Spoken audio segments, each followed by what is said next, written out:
Bienvenidos y bienvenidas a una tertulia jurídica más aquí en Letras a Contraluz. Mi nombre es Ana Berta y el día de hoy tengo el enorme honor de contar con la presencia de un invitado de lujo.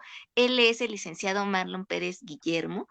Es licenciado en Derecho, estudió en la Facultad de Estudios Superiores Aragón de la Universidad Nacional Autónoma de México. Trabajó en la editorial Penguin Random House. En la actualidad es parte del despacho Red Jurídica Metropolitana, misma que ayudó a fundar, y es el encargado de área del jurídico del Centro Mexicano de Protección y Fomento de los Derechos de Autor, CEMPRO, en donde realiza procedimientos jurisdiccionales y extrajudiciales para proteger los derechos de autor de las editoriales y autores. Pues muchísimas gracias por haber aceptado esta cordial invitación a estar hoy aquí en Letras a Contraluz y que nos puedas orientar más a los que somos autores o autoras sobre nuestros derechos y en dónde podemos protegerlos, que es algo muy importante y que a veces se desconoce y es trascendental que se sepa. Y qué mejor que escucharlo de viva voz de alguien que es experto en ese tema. No, pues en primer lugar agradecerte, Ana Berta, por la invitación. Espero pues dilucidar algunas de las dudas que tengan y aprovecho también para posteriormente que puedan enviar sus preguntas, si así lo permites. Y también los esperamos en Sempro, a los autores o a cualquier otra persona que esté dispuesta o que quiera saber más acerca de los derechos de autor o que traiga alguna duda ya de carácter más personal, también se les atenderá. Gracias, Ana Berta. Al contrario, muchas gracias a ti. Y bueno, iniciemos con esta primera pregunta que es primordial. Primero, ¿qué abarcan los derechos de autor y ante quién se registran? Bueno, los derechos de autor son estos derechos que son exclusivos y se otorgan a los creadores de obras originales o creativas con el objeto de controlar el uso y la distribución de estas obras. Estos derechos permiten a los creadores decidir cómo gestionar sus obras, ya sea cómo reproducirlas, distribuirlas, exhibirlas o en su caso adaptarlas, ¿no? Este tipo de derechos se registran ante el INDAUTOR, ante el Instituto Nacional del Derecho de Autor, en su área de registro público del derecho de autor. Ahí se registran todas esas obras. ¿Para qué nos sirven estos derechos de autor? ¿Cuál es su finalidad? Y también, ¿por cuánto tiempo queda protegida una obra o ya es desde toda la vida del autor, desde que la registró ahí hasta su muerte o poco más allá de los años después posteriores a su fallecimiento? Bueno, como me lo preguntaste en la primer cuestionamiento, estos derechos sirven para que el autor pueda pues administrar esos derechos. Recordemos que los derechos de autor se dividen en derechos patrimoniales y morales. Los derechos morales es esta relación que tiene el autor con su obra, ¿no? Y es la paternalidad que tiene el autor con su creación. Los derechos patrimoniales es la facultad o el derecho subjetivo o el derecho que tienen para poder explotar esa obra y recibir una gratificación económica. Y este, pues ¿cuánto tiempo queda protegida una obra? Pues en la Ley Federal del Derecho de Autor habla de que a partir de la muerte del autor, 100 años después o 100 años después de ser divulgadas. Entonces es un término bastante amplio para que el autor o sus derechohabientes tengan la posibilidad de explotar estas obras para poder tener algún beneficio económico, ¿no? Obviamente el derecho moral del autor nunca es imprescriptible, entonces van a seguir perteneciendo a ese autor, pero tal cual la explotación tiene, para sus derechohabientes, tiene este término de 100 años. Así lo marca la legislación, en este caso la Ley Federal del Derecho de Autor. Excelente. Una duda que puede llegar a surgir es, bueno, ya registré mi obra en Indautor, pero ¿este registro va a tener validez en otros países? ¿O allí tenemos que atender a otras cuestiones, a convenios que hay entre estos? ¿Cómo funciona? ¿Cómo se maneja?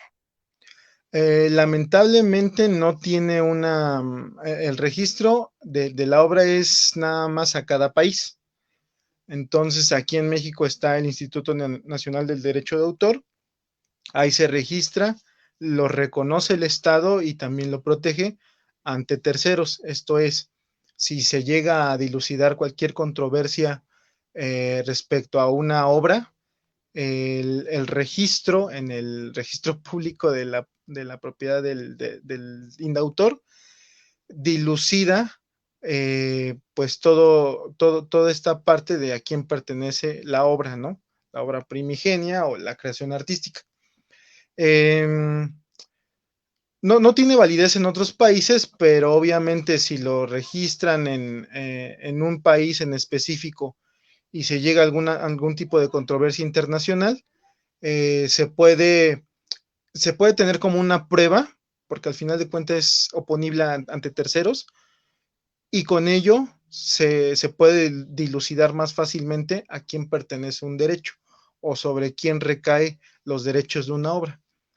Entonces es conveniente y yo invito a todos los autores y editoriales que realmente sí registren las obras, porque al final de cuentas, a pesar de que es local, hablando de manera de estado de un país, sí es pertinente que se registre esa parte, ¿no?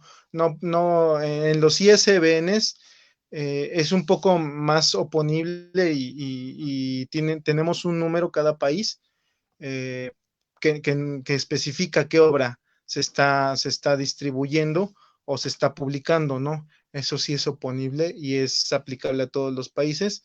En algunos países lo realizan la administración, las propias editoriales. Aquí en México es el INDAUTOR.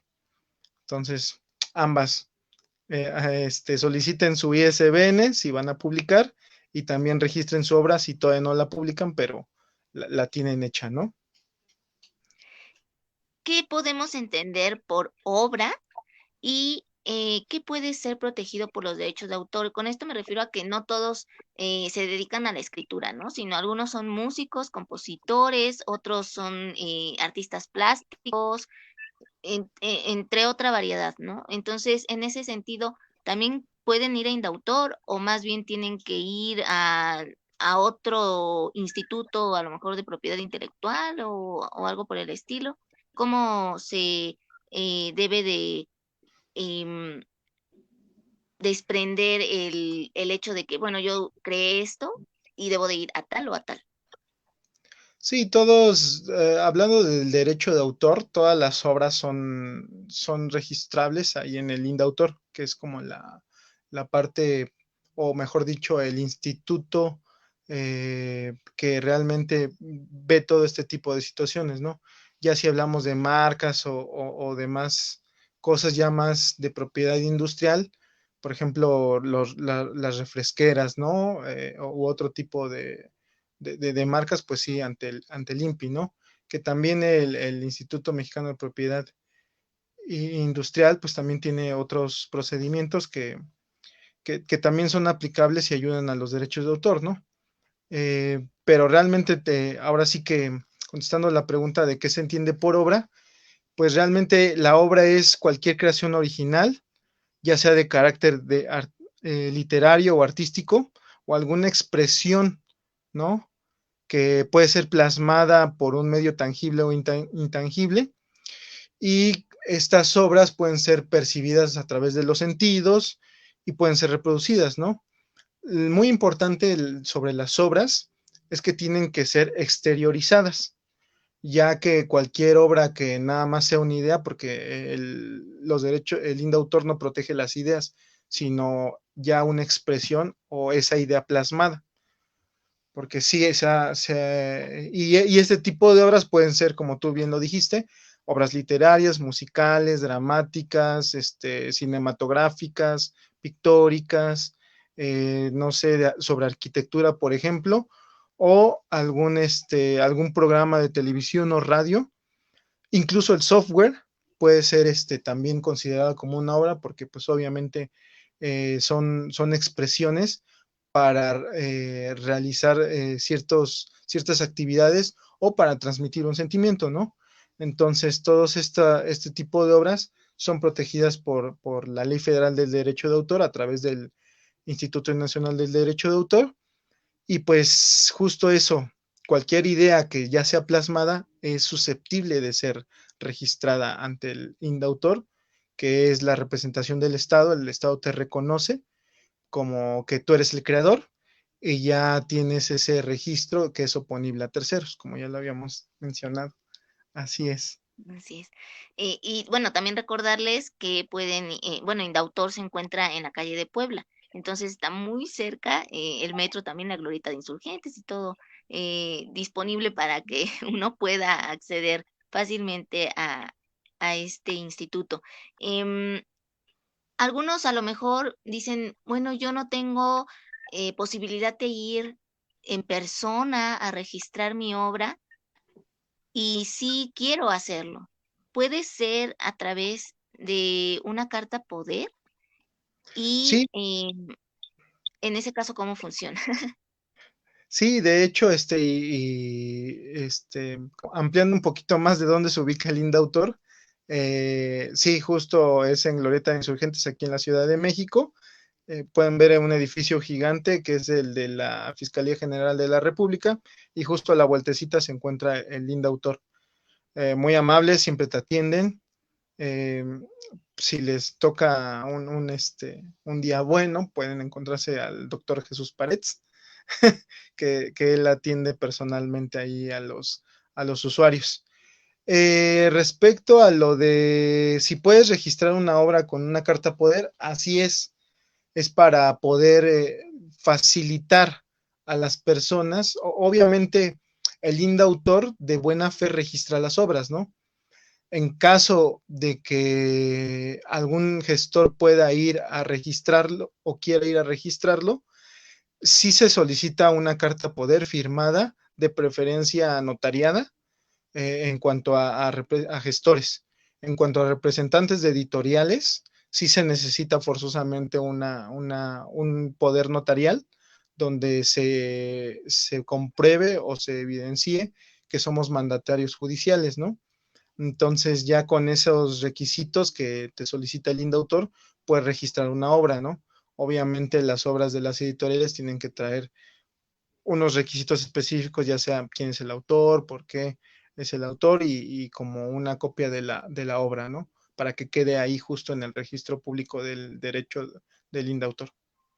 Entonces, sí, sí es posible. E incluso en los estados, hay dependencias u oficinas del INDAUTOR donde pueden ir a registrarse. No es necesario venir a la Ciudad de México para registrarse. Incluso en la página del INDAUTOR vienen los requisitos con los cuales se puede registrar una obra. Bastante sencillos para los autores. De hecho, es un procedimiento muy amigable para ellos, es muy sencillo y prácticamente en corto tiempo, ¿no? Si lo registran, por ejemplo, el día lunes, tardan alrededor de 2, 3 semanas para poderles dar su constancia de que ya quedó registrada. A lo mucho, es correcto. Y bueno, ya tengo mi libro, pero quiero hacer un audiolibro. ¿Se tiene que proteger aparte de la obra que ya se registró o se puede considerar una forma derivada de la obra original y ya por eso queda protegida? ¿Cómo se debe de atender a esa situación? Sí, obviamente las obras primigenias, ya sea una obra, una pintura, un libro, pueden ser adaptadas, ¿no? Todas estas adaptaciones se les puede considerar como obras derivadas, ¿no? Y en este caso del audiolibro, es una obra derivada y por tanto sí tiene que registrarse como esa modalidad, a pesar de que sea nada más la lectura del libro, se tiene que registrar como una obra derivada, porque al final de cuentas se tiene que ir realizando como esta conexión a la obra primigenia, y todo el mundo tiene que saber que esta obra derivada pertenece a cierto autor, y ya con ello, perdón, y ya con ello se tiene que registrar igualmente, porque también derivan estos derechos conexos, por ejemplo, el locutor, el que lea el libro, eh, genera derechos porque no es lo mismo que lo lea, no sé, Juan Pérez, a que lo lea, no sé, algún Ana Berta, ¿no? Entonces, todo ese tipo de derechos conexos que se van derivando de estas obras derivadas también son susceptibles de explotación o de reconocimiento, ¿no? Entonces, sí es, no es viable, sí es una obligación registrar como una obra derivada estos audiolibros en cuanto a las obras literarias, o en cuanto a otro tipo de obras, por ejemplo, las canciones, ¿no? Que los escribe un autor que las realiza, y es un cantante el que las replica. No es lo mismo que cante La Viquina Luis Miguel, a que la cante José Alfredo Jiménez, que la cante Juan Gabriel, o que la cante alguien. Ese derecho conexo nada más es conforme al cantante o cantautor, y otro derecho es quien realiza la canción. Entonces sí, todo se registra para que no quede duda. Si por ejemplo, eh, yo quiero leer algo de Jane Austen, que ya pasó mucho tiempo, ¿no? ¿Sí puedo hacerlo o tengo que tomar en cuenta los derechos de a lo mejor sus familiares que hayan conservado eh, pues parte de los derechos de la obra, de la autora, que sigan a lo mejor vivos, no sé, algo por el estilo? ¿Cómo se hace en ese aspecto? ¿Les debo de pedir permiso primero a ellos o me lanzo y nada más lo hago? Sí, regularmente uno, bueno, ahora sí que los artistas que son los creadores de estas obras, los autores, este, pues sí tienen ese deseo de replicar o derivar o de adaptar una obra. Sin embargo, jurídicamente sí es aconsejable primero solicitar a los derechohabientes o quien ostente esos derechos el permiso para poder realizar alguna obra derivada, ¿no? Por ejemplo, nos ha tocado que nos pregunten aquí en el Sempro autores que traducen y dicen, no, es que a mí me dijo el autor en vida, o me lo dijo el autor porque lo fui a visitar, que yo podía hacer una traducción o una adaptación. Sin embargo, es preferible que sea mediante un acto formal donde se le autorice, ya sea por el autor o por el editorial, la realización de alguna adaptación o algún tipo de obra derivada, ¿no? Entonces sí, es preferible que se vaya a consultar con sus derechohabientes o quien ostente los derechos de autor del creador de la obra. Ajá, entonces Ok. sí es preferible y aconsejable. Aunque hayan pasado ya 100 años después Ah, de que ha fallecido, que ya queda como justo, para uso justo, libre público. sí, en relación a esos, por ejemplo, podemos adaptar, y esto lo vemos mucho, ¿no? Los cuentos de los hermanos Wright. Entonces, Sí, por ejemplo, el de Blancanieves, ¿no? Que sí, muchas productoras lo adaptan. así es. Recordemos que nada más tienen 100 años de protección durante la vida del autor, y 100 años posteriores. Regularmente las legislaciones a nivel internacional tienen este parámetro. Entonces, una vez que se acaban esos 100 años, y justo este tema viene al calce, lo que va a pasar con el ratón Mickey, ¿no? Que a Disney ya pasaron los 100 años, entonces están muy, muy, temerosos de que cualquier productora pueda reproducir al ratón Mickey. Entonces, una vez que pasan estos años de protección, que es como la parte de explotación y del beneficio que tiene el autor de generar ingresos con su obra, pues ya pasa a dominio público. Entonces, si hay dominio público, se puede hacer adaptaciones, traducciones o cualquier obra derivada de esas obras, ¿no? Que ya pasó el término de su protección.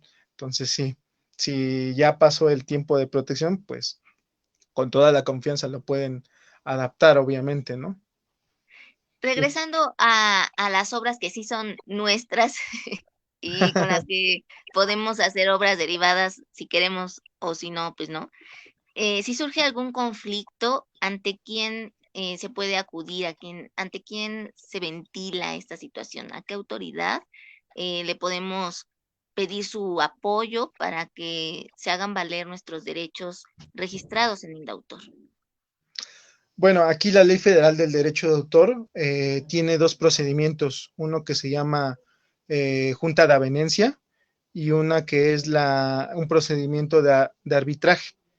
Respecto a la Junta de Avenencia o el procedimiento de avenencia, es cuando una persona que cree que se le están violentando o se le están transgrediendo sus derechos de autor, solicita ante el indautor este procedimiento que, como su nombre lo dice, trata de avenir a las partes, es una junta amigable, pero trata de que sea, sí, que ambas partes lleguen a un convenio muy amigable. En cuanto al arbitraje, obviamente se someten las dos situaciones, las dos partes, los dos puntos de vista, para que se pueda en su momento dejar a un tercero que dilucide quién tiene el derecho, ¿no? Obviamente ambas partes se someten a ese arbitraje. Así es. Todo esto es ante el indautor, es un procedimiento muy sencillo, no hay contención, sino que en el arbitraje ambas partes se someten para que un tercero, un árbitro, lo dilucide.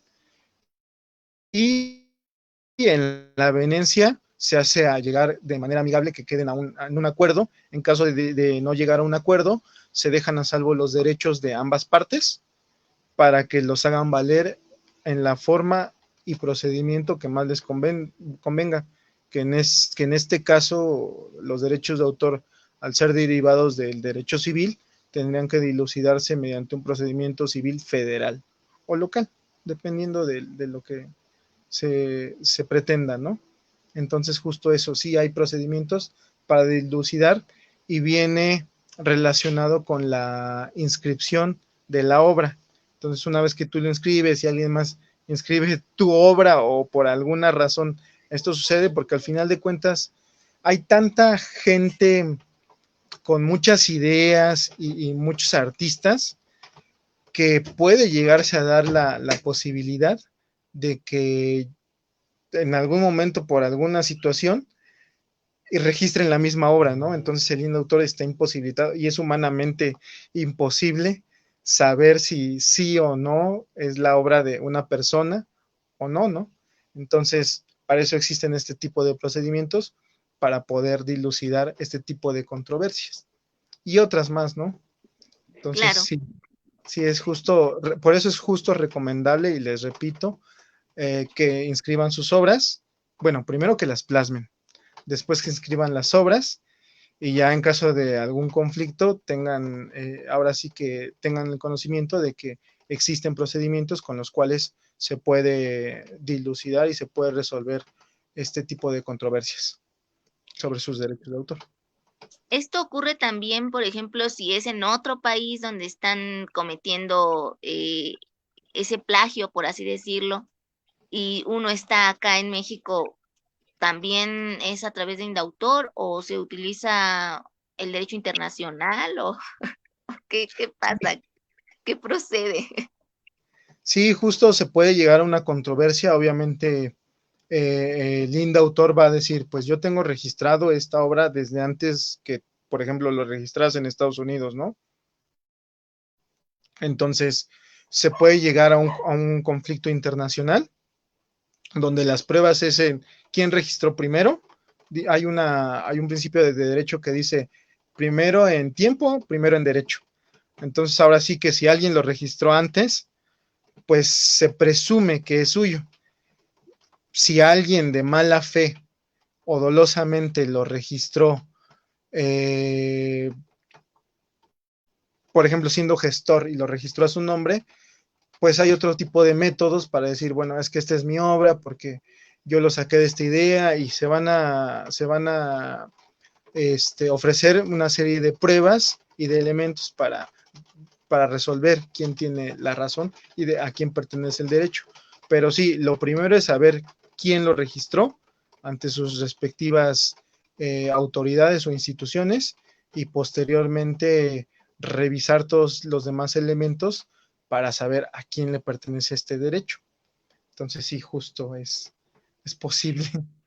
Sí, o sea, se entiende que primero, el primero que registra, pues puede tener más derecho, ¿no? Pero también está la posibilidad de que el otro compruebe que él lo creó desde antes, ¿no? Antes de que el otro lo registrara. ¿Eso también le van Sí, a dar validez? y de hecho, sí, y de hecho estos casos son muy comunes porque les digo, incluso en otros países es difícil saber, porque el que registra, por mucha cultura que tenga, por muchas ansias de que lea, o sea, las obras que se van registrando es imposible, ¿no? Saber de qué tratan todas. Entonces, regularmente las autoridades o instituciones los registran de buena fe y porque sí resulta muy difícil saber que una obra de Pinocho, por ejemplo, ¿no? Es igual a la obra de ahorita de Guillermo del Toro con la de Disney, ¿no? Entonces, es difícil. A lo mejor las dos son iguales, pero hasta que no se revise o venga a la luz un caso en particular, pues no se sabe como tal cual si es o no que pertenece al autor o a otro autor. Es difícil. Ahora, yéndonos más hacia a las funciones que realiza Sempro, en este caso, ¿cómo protegen al autor? Bueno, Si alguien va y acude con ustedes, ¿qué servicios le van a brindar? sí, el SEMPRO, bueno, primeramente hay que decir que es una sociedad de gestión colectiva. Esto significa que nosotros desde el año 1998 se juntaron un equipo de editores y autores que fundaron esta sociedad para de conexos o de segundo uso sobre la reproducción parcial y reprográfica de las obras de estos socios. Entonces, el SEMPRO es creado, y hay que ponerlo así, porque a veces nos confunden con una fundación, así de no, esta es una figura bastante especial y particular, donde los mismos socios, editores y autores la crean para poder recabar todos estos derechos de segundo uso.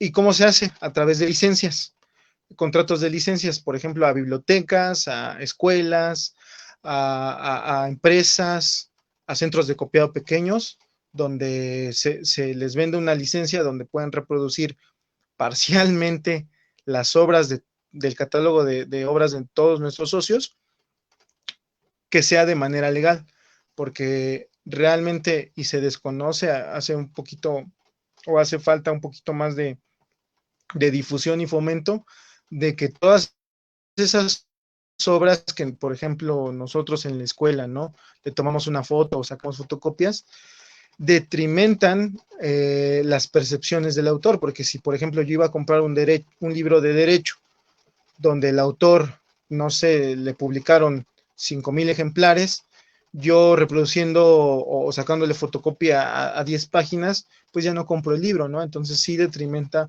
un poquito las ganancias de los autores, que son los más golpeados, ¿no?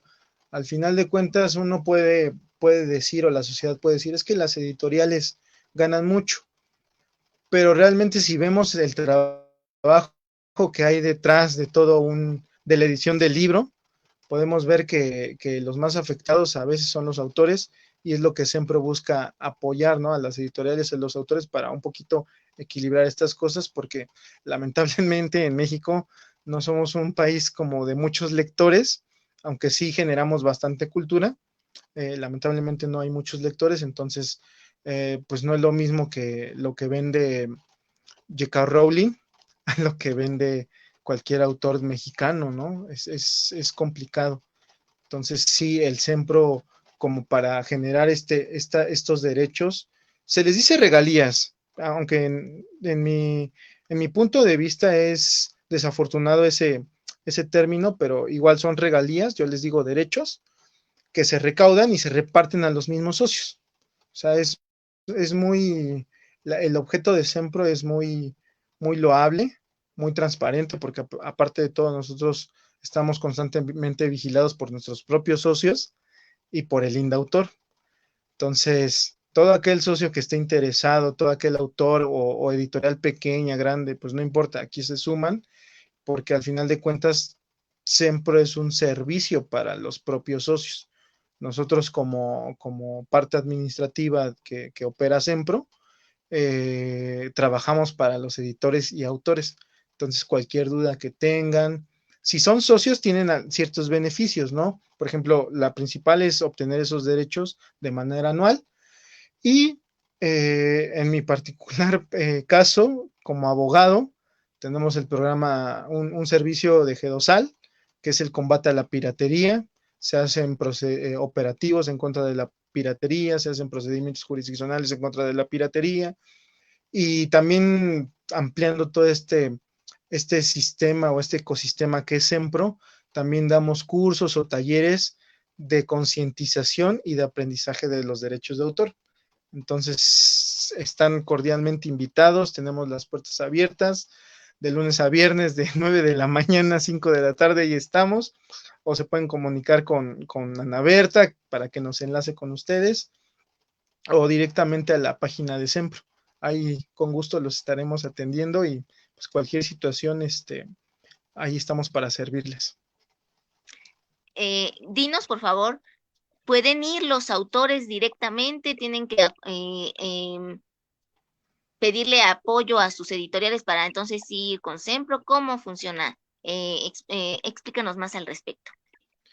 Lo bonito de SEMPRO es que los autores, si tienen un libro publicado en la editorial, no tienen que pedirle permiso a la editorial.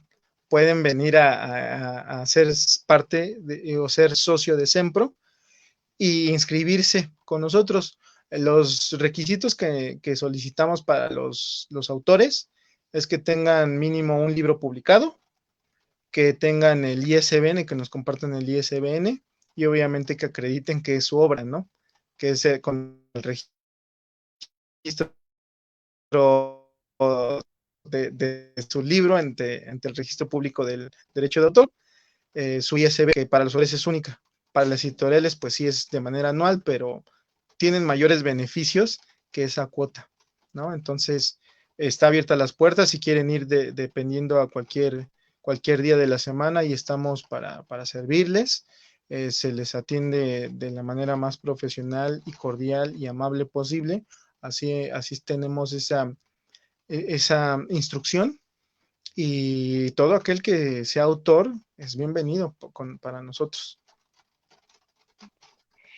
En el caso de que un autor no pueda saber si alguien está fotocopiando o no su obra, ¿ustedes cómo le apoyan en ese sentido? En cuanto a la reproducción física, es difícil saber.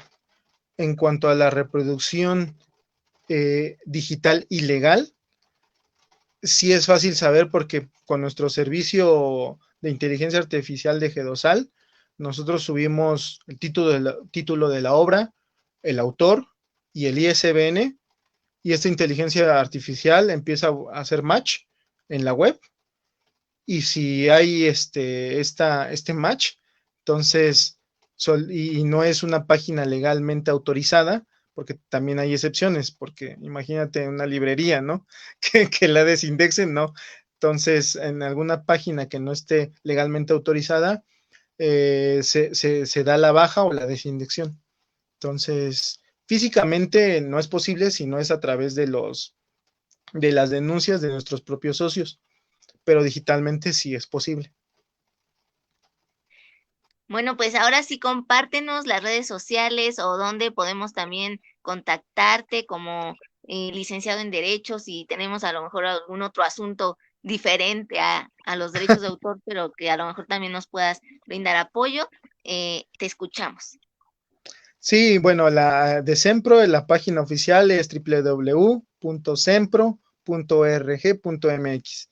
Ahí somos los primeritos que salimos, entonces en Google, y ahí pueden, viene la página de quiénes somos, qué hacemos, cómo funcionamos, vienen los teléfonos de oficina, y por ejemplo también tengo el teléfono, bueno, les comparto mi teléfono, que como abogado es el 55 34 23 71 28. Ya sea me hablan como Sempro o también soy abogado litigante, como bien lo dijiste, cofundé el despacho de Red Jurídica Metropolitana, donde hay otro tipo de abogados que brindamos servicios en general en materia civil, penal, administrativo, laboral, y que también estamos ahí para atenderles. Sí. Pues extraordinario. Muchísimas gracias, Marlon, por habernos acompañado hoy aquí en Letras a Contraluz, por habernos ampliado más al respecto sobre cuáles son nuestros derechos, a dónde podemos acudir y también que nos permitas tener esa posibilidad a los que a lo mejor no cuentan con abogado de que se les pueda apoyar en el litigio de esos temas. A veces que uno dice, ¿ahora dónde? Pero qué bueno que estás ahí para apoyarles a todas las personas que lo requieran en el ámbito jurídico. Y bueno, pues agradecerles también a quienes vieron este video en vivo, a quienes lo vean en diferido, por su tiempo, por su fina atención y estamos aquí para servirles en lo que requieran en Letras a Contraluz. Y bueno, por supuesto, visiten Sempro para que ustedes puedan tener una mayor información al respecto, ya yendo directamente. Las oficinas, ¿dónde están? ¿Dónde se ubican? Están en la colonia Hipódromo, es Amsterdam 287, ahí en la Cuauhtémoc. Sí, muy fácil de llegar también. Baja uno del Metrobús y luego camina una cuadra y ya llegó. Bueno, Correcto. pues que tengas una linda tarde, Marlon, y seguimos en contacto. Hasta pronto a todos y cada uno de ustedes, a todas y cada una de ustedes, y seguimos con más en Letras a Contraluz. Hasta la próxima. Muchas gracias a todos, Ana Berta. Gracias.